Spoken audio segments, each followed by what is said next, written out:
आज भी मैं दावत देता हूँ, आज तो सोशल मीडिया का ज़माना है, मेरी ये दावत कबूल करें उलमाए देवबंद या जो भी, मैं आपसे इत्तिहाद कर लूँगा, सीने से सीना लगा लूँ, लेकिन सिर्फ ये बातों से तुम इनकार कर दो और कहो कि वही इश्क़ रिसालत हमारे अंदर है जो सैयदना अबू बकर सिद्दीक में था, सैयदना उमर फारूक में था, उस्मान इब्न अफ़्फ़ान में था, हैदर कर्रार में था। मैं आज इंसाफ के साथ अर्ज़ करना चाहूँगा, आज जो देवबंद है या जो देवबंदी है, अगर उनको मेरी बात बुरी लगती है तो ठंडे दिल से मेरे अजीज़ अपने दिल पर हाथ रख करके सोचो। आओ मैं तुम्हें दावत देता हूँ, आओ हम उन तमाम चीज़ों पर जमा हो जाते हैं जो सहाबा और ताबईन से थी। कोई नई बात तुम अपनी किताब में नहीं लाओगे, कोई नई बात मैं अपनी किताब में नहीं रखता। आओ इत्तिहाद करो, मैं इस इत्तिहाद का ऐलान करता हूँ, लेकिन जो नई बातें आई उसका तुम इनकार करोगे, अलग ऐलान करोगे और ये भी कहोगे कि हम इनसे दूर हैं। हुआ ये कि आला हज़रत रज़ियल्लाहु तआला अन्हु के ज़माने से थोड़े से पहले की हालात में बता रहा हूँ आपको। दारुल उलूम देवबंद के बाद 4 उलमा मैं साफ आज अर्ज़ करता हूँ जिनकी किताबों से पूरी उम्मत में तनाज़ा फैल गया, इख्तिलाफ फैला।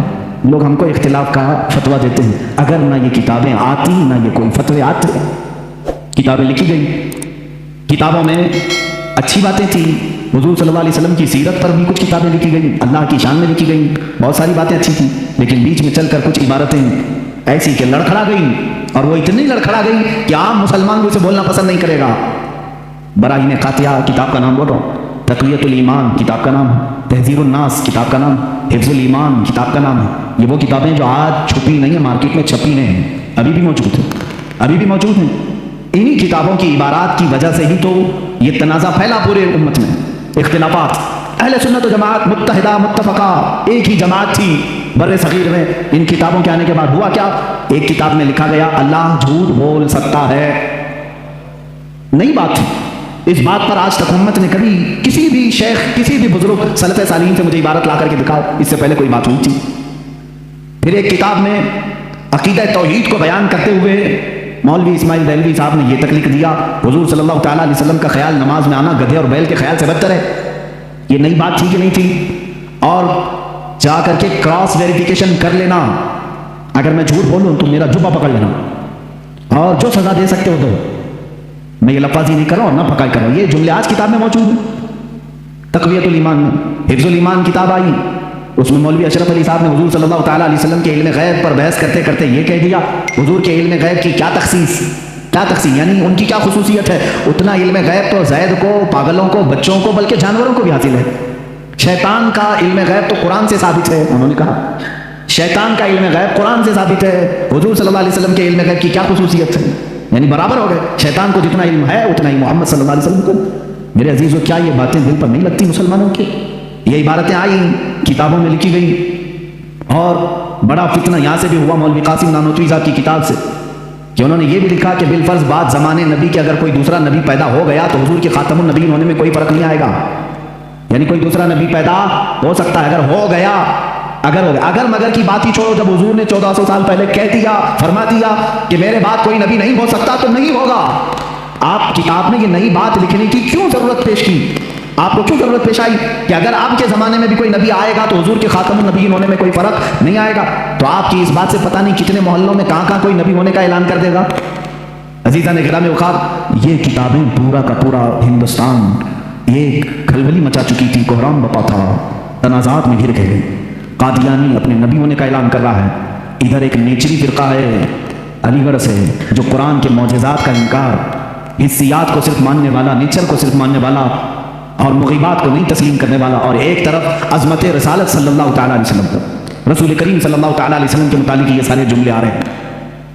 चलो 100 साल का अरसा गुजर गया, आज भी मैं दावत देता हूँ, आज तो सोशल मीडिया का ज़माना है, मेरी ये दावत कबूल करें उलमाए देवबंद या जो भी, मैं आपसे इत्तिहाद कर लूँगा, सीने से सीना लगा लूँ, लेकिन सिर्फ ये बातों से तुम इनकार कर दो और कहो कि वही इश्क़ रिसालत हमारे अंदर है जो सैयदना अबू बकर सिद्दीक में था, सैयदना उमर फारूक में था, उस्मान इब्न अफ़्फ़ान में था, हैदर कर्रार में था, रिज़वानुल्लाहि तआला अलैहिम अजमाइन। जो मशाइख़ अहले सुन्नत ने हमें मोहब्बत रसूल और ताज़ीम रसूल सिखाया है, उसी पर हमारा इत्तिफ़ाक़ है। आओ मैं सीने से सीना लगाने को तैयार हूँ। हम कौन सा इख्तिलाफ चाहते हैं आपसे?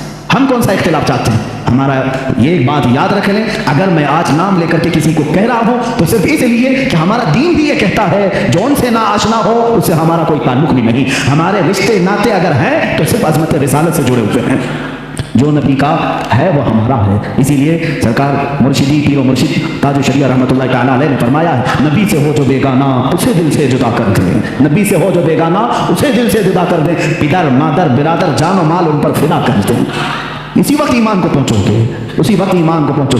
अब ये हालात मैं बता रहा हूं आपको, इंडिया के, हिंदुस्तान के, अखंड भारत के हालात। मुसलमानों में तफर्रका पैदा किया अंग्रेज, और इन्होंने अपने माल, अपनी हुकूमत, अपनी सल्तनत को फैलाने के लिए, बहादुर शाह जफर का कत्ल हो चुका था।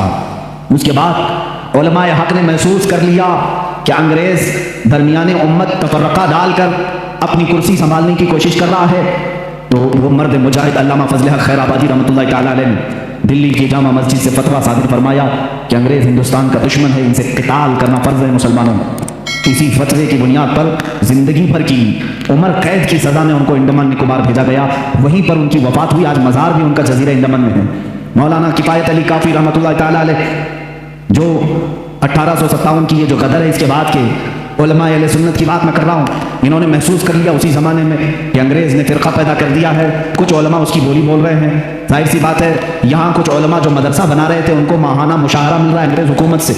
अलीगढ़ को पाउंड आ रहे हैं इंग्लैंड से, और दीगर उलमा को पाउंड आ रहे हैं, और यहाँ जो उलमा उनकी इन खुराफात को बयान कर रहे हैं उनको फांसी पर चढ़ाया जा रहा है। मौलाना किफ़ायत अली काफ़ी रहमतुल्लाह तआला अलैह, जिनके आला हज़रत भी बड़ी इज्जत फरमाया करते थे, वही किफ़ायत अली काफ़ी जिन्होंने अपनी एक नात में कहा था, कोई गुल बाकी रहेगा न चमन रह जाएगा, पर रसूलुल्लाह का दीन हसन रह जाएगा। अतलसो कम ख्वाब के पोशाक पे नाजा न हो, इस तने बेजां पे खाकी कफन रह जाएगा। ये जो नात उन्होंने लिखी थी उस वक्त जब आपको फांसी के फंदे पर चढ़ाया जा रहा था। ये मौलाना किफ़ायत अली काफ़ी, फिर मौलाना इनायत अहमद काकोरवी रहमतुल्लाह तआला अलैह, जिनको जेल की सलाखों के पीछे अंग्रेज़ों ने बंद किया। उस एक आलिम रब्बानी ने पत्थर की ठीकरी से दीवारों पर पूरी इल्म सिर्रा किताब लिख दी थी, जो आज भी आलिम कोर्स की किताब में पढ़ाई जाती हैं। अज़ीज़ान गिरामी वक़ार, अगर अंग्रेज़ को उलमा से मोहब्बत थी और वो मदरसे की संगे बुनियाद में आ रहे थे, तो इन उलमा के साथ वो काला पानी की सज़ाएँ और मौत और फांसी की सज़ाएँ क्यों दे रहे थे? आप समझा करें। कुछ उलमा को वो शहीद कर रहे थे और कुछ उलमा को वो पैसों से पाल रहे थे। ये हालात बड़े दिगरगों थे। उम्मत में तफर्रका, इख्तिलाफात आ चुके थे। अब ये वो ज़माना था, नेचरियत अपने पाँव फैला रही है, कादियानियत अपने पाँव फैला रही है, दहरियत अपने पाँव फैला रही है, और एक तरफ गैर मुक़ल्लिदियत भी अपने पाँव फैला रही है। हिंदुस्तान की सरजमीन जो अहले सुन्नत व जमात का कहवारा थी, औलिया का मरकज़ थी, ये ख्वाजा हिंद का हिंदुस्तान था, ये महबूब इलाही की विरासत की ज़मीन थी। यहाँ साबिर कलियरी के मुजाहिदात थे, यहाँ बाबा फरीद के नगमे थे, यहाँ पर औलिया कामिलीन का गुलशन था। ये तमाम सूफिया कामिलीन के परवरदा मुरीदीन का एक अजीम गुलिस्तां था। इस गुलिस्तां को कई अंग्रेज़ों ने अपने पाँव से कुचलना शुरू किया, इसमें खिज़ा आने लग गया। इस हसीन गुलदस्ते में, हिंदुस्तान के गुलदस्ते में फूल मुरझाने लगे। नेचरियत का गलबा आया है, वहाबियत का गलबा आया है, कादियानियत का फितना सर उभार रहा है, इल्हाद और बेदीनी का फितना सर उभार रहा है। अब हिंदुस्तान की सरजमीन पर एक ऐसे मर्द कलंदर की जरूरत थी जो मूसा का जलाल लेकर फिरौन के मुकाबिल में आए, जो इब्राहीम की सबात कदमी लेकर के नमरूद के सामने आए। अब एक ऐसे मर्द कलंदर की जरूरत थी जो सिद्दीक की सदाकत अपने सीने में रखता हो, फारूक आजम का की अदालत अपने सीने में रखता हो, उस्मान इब्न अफ़्फ़ान की हिल्म बुर्दबानी अपने सीने में रखता हो। हिंदुस्तान को अब ऐसे मर्द कलंदर की जरूरत थी जो हैदर कर्रार की शुजाअत भी रखता हो, गौसे आजम का नायब हो, ख्वाजा हिंद का वारिस हो। अल्लाह रब्बुल इज्जत ने हिंदुस्तान के सुन्नी मुसलमानों पर वो एहसान अजीम फरमाया जब सूफिया के मरकज और औलिया कामिलीन की खानकाहें आवाज देने लगी, इलाहा अब हिंद का क्या होगा? यहाँ तो अब चादरें नहीं, अब कागरें नहीं, यहाँ औलिया की बारगाह में आने से रोका जा रहा है, वसीले को शिर्क, इस्तिमदाद को कुफ्र कहा जा रहा है, अजमत रिसालत पर हमले हो रहे हैं, नमाज में रसूल के ख्याल आने को बुरा भला कहा जा रहा है, पीठ पीछे की खबर ना होने की हजूर के बारे में कही जा रही है। इलाहा अब कौन इस दीन का वारिस होगा, जानशीन होगा, मुहाफिज होगा, निगहबान होगा? आवाज आई गैब से। अल्लाह रब्बुल इज्जत ने पूरे हिंदुस्तान के इस साए पर एक ऐसी अजीम सल्तनत को बेदार फरमाया जिस सल्तनत का नाम हम यूं कहते हैं, मुल्क सुखन की शाही तुमको रजा मुसल्लम, मुल्क सुखन की शाही तुमको रजा मुसल्लम। जिस समत आ गए हो सिक्के बिठा दिए हैं, उस अजीम हस्ती को अल्लाह ताला ने जलवा फरमाया जिसको पूरी दुनिया सुन्नियत, आला हजरत, कंजुल करामत, जबलुल इस्तिकामत, दरियाए नेमत, आकाए रहमत, कंजुल करामत, इमाम अहले सुन्नत, इमाम अहमद रजा खां फाजिल बरेलवी के नाम से जानती है। इसीलिए मैंने कहा अहमद रजा का ताज़ा गुलिस्तां है आज भी, खुर्शीद इल्म उनका दरख्शां है आज भी, सब उनसे जलने वालों के गुल हो गए चिराग, अहमद रजा की शम्मा फरोज़ा है आज भी। अज़ीज़ान गिरामी, उस इमाम अहले सुन्नत फाज़िल बरेलवी की जिस घर में विलादत बासआदत हुई वो आम घराना नहीं था, इल्मी घराना था, बुजुर्गों का घराना था, तकवा और परहेजगारी के शिआर रखने वालों का घराना था। अस्सलाम वालेकुम, मैं फिरोज अंसारी और आप देख रहे हैं इस्लामिक स्टूडियो। तो सबसे पहले बात करते हैं मुफ्ती सलमान अज़हरी, जो बहुत ही बड़े उलमाए कराम हैं। उन्होंने अपने तकरीर में वहाबी देवबंदी वहाबी को कुछ उनके बारे में कुछ अशार कहे हैं। तो उनका कहने का मतलब ये है कि उन्होंने डायरेक्ट बोले हैं कि आओ हम तुम्हें दावत देंगे, हम गले से लगाएंगे, पर कुछ चीज़ें कबूल करने होंगे। तो कितना प्यारा उन्होंने तकरीर किया है, उस तकरीर को सुनकर बहुत ही अच्छा लगा।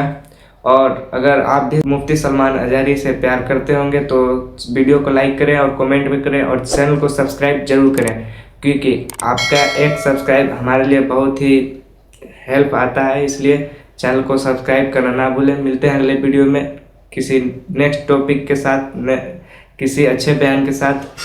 तब तक के लिए अस्सलाम वालेकुम।